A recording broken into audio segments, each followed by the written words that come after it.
चंदनपुर नाम का एक गांव था। गांव में चंदूलाल नाम के एक सेठ जी रहते थे।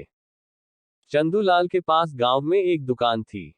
चंदूलाल के पास पैसे बहुत थे, इसलिए उन्हें पैसों का बहुत घमंड था। चंदनपुर में एक छोटा सा मंदिर था। चंदूलाल सेठ हर रोज वहां भगवान के दर्शन के लिए जाते थे और मंदिर में पैसों का दान भी करते थे। ये लो पुजारी जी कुछ पैसे हैं, और हाँ लोगों को बताना कि मैंने कितने पैसे दान में दिए हैं, मैं कितना बड़ा दानवीर हूँ। सुनो भाई, आज मैंने मंदिर में 1 लाख रुपए दान में दिए हैं। मेरे से बड़ा कोई दानवीर होगा क्या गांव में? सेठ जी मंदिर में दान देकर उसका भी घमंड करते थे और अपने आप को दानवीर समझते थे। लेकिन सेठ जी के घर पर कुत्ता या गाय रोटी खाने के लिए आती थी तो सेठ जी उसे डंडा लेकर भगाते थे। चलो भागो, चलो भागो, चलो भागो, चलो भागो।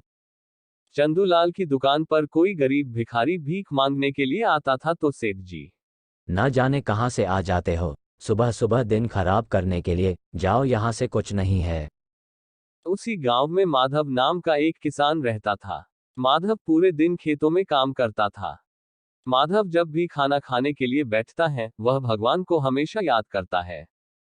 माधव के घर कोई भीख मांगने आता है तो माधव उसे प्रेम से बिठाकर खाना खिलाता है, उसे जो मिले वह देता है, कभी किसी को खाली हाथ नहीं भेजता। माधव के घर कुत्ता या गाय रोटी खाने के लिए आते हैं तो माधव उन्हें प्रेम से रोटी खिलाता है। वह गरीब होने के कारण दान नहीं कर सकता, लेकिन वह हर किसी की जो हो सके वह मदद करता है। एक दिन चंदूलाल और माधव उनके गांव से दूर एक मंदिर था, वहां पदयात्रा करके भगवान के दर्शन करने के लिए निकलते हैं। मैं बहुत बड़ा भक्त हूँ, बहुत बड़ा दानवीर हूँ, तो तुम यह मेरा सामान उठा लो, तो भगवान तुम पर भी खुश हो जाएंगे।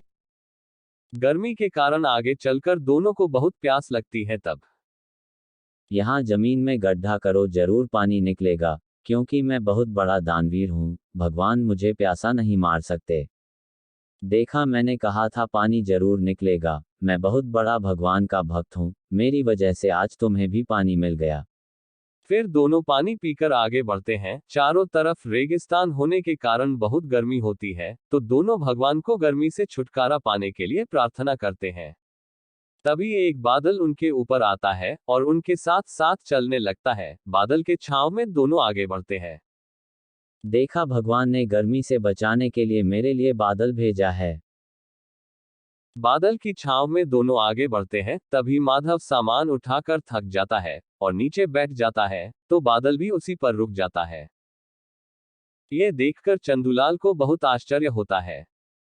सेठ जी माधव को चलने को बोलते हैं तो बादल उसके साथ चलता है, और उसे रुकने को बोलते हैं तो बादल भी उसके साथ रुक जाता है। यह देखकर सेठ जी को कुछ समझ में नहीं आता। फिर आगे चलकर दोनों को प्यास लगती है तो इस बार चंदूलाल जी अपने हाथों से गड्ढा करते हैं, लेकिन पानी नहीं निकलता। फिर वह माधव को गड्ढा खोदने के लिए बोलते हैं। माधव अपने हाथों से गड्ढा करता है तो उसमें से पानी निकलता है। यह देखकर चंदूलाल समझ जाते हैं।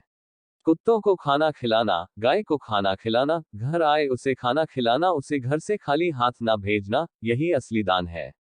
दान करके उस पर घमंड करना दान नहीं होता, दान होना चाहिए निस्वार्थ। फिर वह माधव की माफी मांगते हैं और अपना सामान खुद उठा लेते हैं और दोनों खुशी खुशी भगवान के दर्शन के लिए आगे बढ़ते हैं।